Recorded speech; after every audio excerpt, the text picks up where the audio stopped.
back to my YouTube channel. I'm Liam, just throwing something different up for you guys. Instead of a preview where I'd talk about trades and everything, I felt like splitting it up into one trade video on Tuesday and on Thursday, previewing the round, giving captain tips, last minute trade advice and more.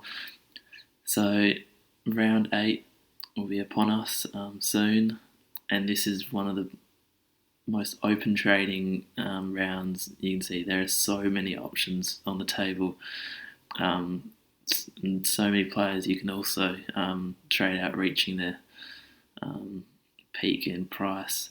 So for everyone it might be different what their best move is, but hopefully I can give you some decent insights into players you could pick for this week.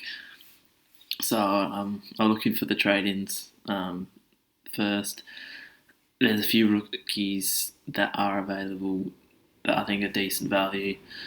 I really like Riley Dawkins' role at Richmond. He had 16 centre bounce attendances. Score didn't reflect his role, but I feel like with that role it would be hard to have a floor less than 50, and can go up once he gets more AFL experience. So he's probably my number one option if you're going down to a rookie. If you've got enough mid rookies, Edwards is a possible option in defence. I would prefer Frederick, which I'll talk about a little later. Edwards did have 36 in the last quarter when the game was over, so it wasn't even at 30 at three-quarter time. So one reason it does show that he has a scoring ability, but I feel like in close games he might struggle to score. I feel like his variety in scores might be a bit high, and I wouldn't target Owies at all. He's just a forward pocket. You relied on a few goals to get to that 63, so I wouldn't want to be targeting him. And I don't know the full scenario with the Essendon rucks, but Brian did look decent, and if you do have any problems in there, I would target him, but I don't see him playing many consecutive games. He'll probably be like a Draper, what they did last year. Any other options? Burns, in a similar state to Riley Collier-Dawkins at his price, but I feel like he had a little bit more of a forward role than Collier-Dawkins, and he played a nice, easy opponent against Hawthorn. It took a lot of marks, just leading up the ground into space. If I was going to be, I'd be happy to pick him, but you do want to upgrade your side, and it's hard to double downgrade in a week, even though this is a very good week to do so. He is an option, but Riley Collier-Dawkins has a much better role, slightly cheaper, and Saints have been very up and down, so they do play Gold Coast this week, so you might have a decent score up this week.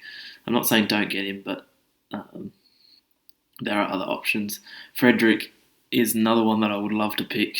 I'm tossing up whether to double downgrade this week. There are some good upgrade options as well, but with Frederick, Collier-Dawkins, it's hard to say no to, especially with like a Cox, Goulden. If you held Campbell, you've got a Rowe, Brockman not playing, Scott nearly reaching his price, Highmore stuck on the bench. You want these rookies who are going to give you nice cash generation for the end of season, because those 800Ks are much more consistent than those 700Ks primos, and by the end of the season you'll see that with the reflection of your scores. So I would certainly want at least one of Frederick, Burns, or Collier-Dawkins if you haven't got any of them, and up to you depending on your structure and stuff. I wouldn't mind targeting two, or go up to a primo mid, which are a fair, or any primo where there are a few options available. There's not really anyone I would want to target in the 300 to 500k at this time of year with the quality of cheap guys and the quality of primos that I'm about to talk about. There is one person who's slightly mid-priced I do want to talk about. It's Aaron Hall. It says he's averaging 82, but that's with an 11 being a sub and a 35 being knocked out in the first quarter. Other than that, I think he's averaging 115, priced at 75. That's a 40-point difference. He's got DPP, forward defence, has an absolutely lovely role, job security to die for, and looks to be nearly deviating into what Zeebel's role was. He is taking some of the kickouts as well. They want the ball in his hands, and so he's averaging 100 and he's played. He's averaged playing 3/4 of those games. Playing one in the game against Geelong where he got knocked out. He is a bit injury prone. That's the only worry. And we seem to be piling on to some of these North players, so be wary of the buys. But his DPP flexibility does help with that. So Aaron Hall is someone I am looking at targeting this week. He'll make cash as well. Like those rookies, he has a very, very low break even. So that's my alternative to going a Frederick or a Burns would be going Aaron Hall, who might not make as much cash, but certainly his scoring output would be way greater. So someone I would certainly advise looking at getting into. In the 600k bracket, probably my main target would be for a forward would be Bolton. Seems to, after his average game during the week, during round 3 against Sydney, he's picked up with averaging 110 over the last 3, and that included playing games with Dusty. So there's no worry about Dusty's influence on him. As priced at under about 90. I see him being a top 10 forward with how they're going at the moment. I would certainly be interested in him, but if you want my opinion of Hall versus him, I would certainly go Aaron Hall.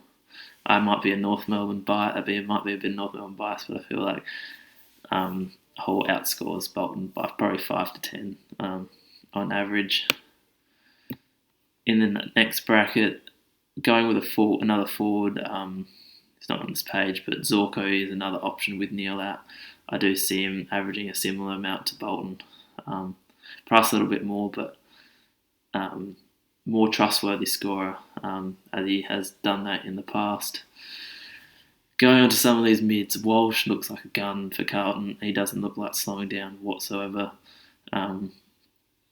He's in the call for being one of the top 8 mids for the year and still priced under 800, so still value there. Gaff has been very inconsistent, but still an option. He's still averaging 112 in his last 3. Do you take that from anyone at 750? Tom Mitchell hopefully soon will get a string of games together. He just looks like a pig out in the field. Sometimes this goes missing when Hawthorn start to struggle, but when Hawthorn are in games, you certainly see him scoring around that 120 mark each week. So he's certainly an option to ponder about. Guthrie from Geelong had a bad game against North, but he's another one that I rate highly with Dangerfield out. He's going to score a fair few points. In defence, Salem and Mills look options to look out for. Salem's got a very nice role at Melbourne. They look to use him off the halfback flank, where most points are being gathered this season. When Melbourne was down and out. He was the one that picked up his game in that third quarter to bring him back into the game, and their teammates highly rate him. And his ball use has been very good in the last few weeks. So he's a slight pod if you're after one of those. And Callum Mills has been fairly consistent over the last few weeks with his mid roll, and is another option for you in defence. I probably would target those lower guys before any of these 800 guys. It's hard.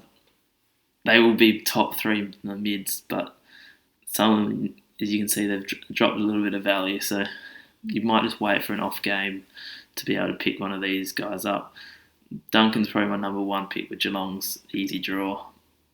He dominated that game early. Slowed down a bit as Sydney came back, but I see him averaging that 115 to 120. And anyone against Collingwood's going to score. So don't look at Ellis and Miller have been amazing. You can't diss them for that.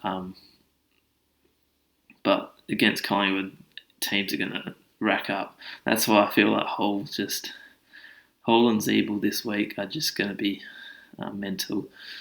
I feel I'm tempted to put the VC on Jack Zeeble this week. With the way Collingwood's just giving up loads of points. So with any trade outs, if you do have Phillips and you have no other options, Phillips is certainly I would want to get rid of. Markov, I think you can hold him for a bit. There's so many more worse options out there. Cox, again, his flexibility is very handy. I might, if I can might look to offload him this week. I'm still tossing up which rookies to keep and which to let go. Berry, again, you can, if he's on your field, probably want to let go, but if he's giving you some nice cover on the bench, handy hold. Goulden, if you can offload him, would do so. He's started to slowly lose his cash. Until you start seeing rookies in red, I would certainly just keep them. And Rowe's another one that I'll be looking to offload in the near future. Flynn, I personally feel he's going to still get a few games over the rest of the season.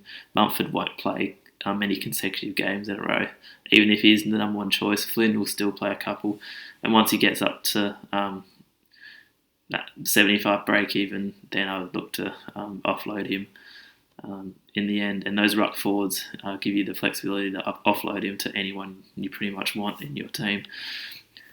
That's my trade advice this week. Hopefully, I've given you some good insights, and I'll see you Thursday for my preview of round 8. Catch ya.